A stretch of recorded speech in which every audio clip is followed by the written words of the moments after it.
Kaisar Tongzhi, nama pribadi Zhai Chun, adalah kaisar ke-9 dinasti Qing. Pemerintahannya dari tahun 1861 hingga 1875. Satu-satunya putra Kaisar Xianfeng yang masih hidup, Tongzhi naik tahta pada usia 5 tahun di bawah pemerintahan yang dipimpin oleh ibunya dan janda permaisuri Qian. Gerakan penguatan diri dimulai pada masa pemerintahannya, di mana para pejabat Qing melakukan reformasi kelembagaan yang radikal setelah bencana Perang Candu dan pemberontakan Taiping.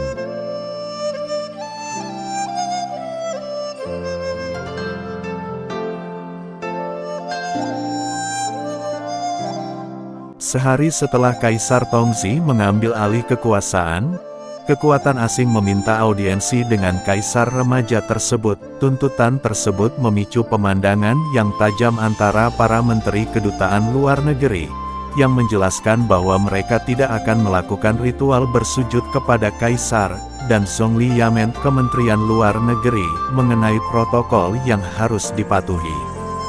Pemerintah Qing juga enggan menahan penonton di dalam kota terlarang, dan akhirnya menetap di Paviliun Cahaya Ungu, di salah satu istana tepi danau di sebelah barat kota terlarang, yang sekarang menjadi bagian dari Zhongnanhai.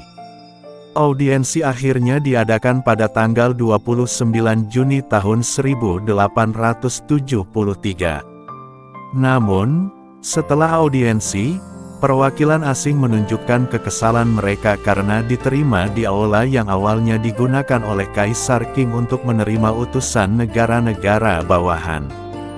Pada musim gugur tahun 1874, Kaisar Tongzhi berinteraksi dengan para menterinya, termasuk kedua pamannya, Pangeran Gong dan Pangeran Chun, sebagian besar karena rencana kaisar untuk membangun kembali istana musim panas lama pada saat kekaisaran sedang bangkrut, dan atas perilakunya yang tidak bermoral. Kaisar bereaksi dengan memecat para menterinya, namun janda permaisuri Qian dan Cixi turun tangan, dan ia mengangkat mereka kembali.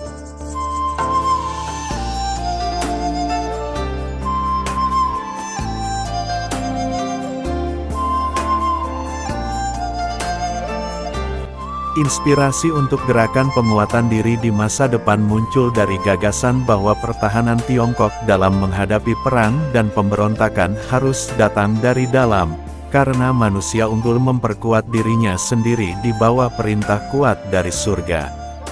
Dampak perang dan pemberontakan mengharuskan dinasti Qing mengambil tindakan tegas untuk menjamin kelangsungan hidup. Terlebih lagi, kelangsungan hidup Tiongkok sendiri kini dipertaruhkan.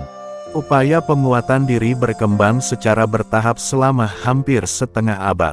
Pada tahun 1840, Komisaris Kekaisaran Lin Zexu terkesan dengan kekuatan kapal perang Inggris pada pertempuran awal Perang Candu, menegakkan penerapan teknologi Angkatan Laut Barat. Kapal uap beroda Nemesis berputar-putar di sekitar kapal perang Tiongkok yang berukuran besar. Beberapa orang Tionghoa pada awalnya percaya bahwa roda dayung digerakkan oleh manusia di dalam kapal, tetapi segera menyadari kekuatan uap, dan Komisaris Lin adalah orang yang pertama kali memperkuat diri.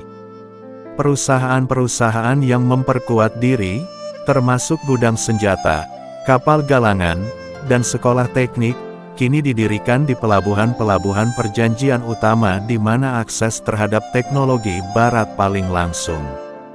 Pada tahun 1860, sebagian besar sejarawan Tiongkok telah menyadari besarnya perubahan yang terjadi karena semakin lazimnya kehadiran barat di Tiongkok.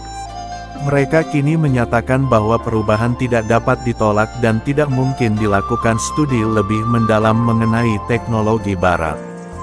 Banyak reformasi yang diusulkan dan dilaksanakan seperti gerakan penguatan diri, namun pada akhirnya kegagalan reformasi disebabkan oleh berbagai faktor seperti intrik politik.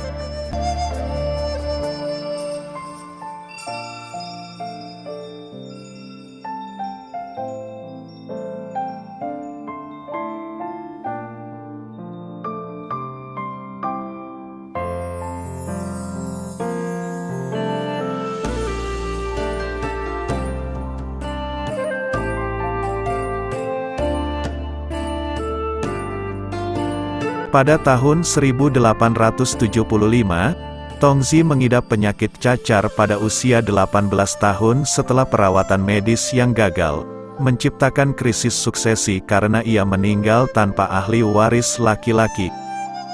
Kematian Kaisar Tongzi menyebabkan istana berada dalam krisis suksesi karena ia tidak mempunyai anak. Akhirnya, janda permaisuri menunjuk sepupu Kaisar Tongzi yang berusia 3 tahun, Zaitian, sebagai pewaris tahta. Zaitian secara biologi adalah putra Pangeran Chun, namun secara simbolis diterima sebagai putra Kaisar Xianfeng agar dia memenuhi syarat untuk menggantikan Kaisar Tongzi. Zaitian kemudian dinobatkan sebagai Kaisar Guangxu, dengan janda permaisuri Qian dan Cixi melanjutkan peran mereka sebagai bupati. Permaisuri Alut, istri Tongzi, menolak makan setelah kematiannya dan meninggal 70 hari setelah dia melakukan tindakan kesalehan perkawinan.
Sekian video kali ini, terima kasih sudah menonton sampai selesai.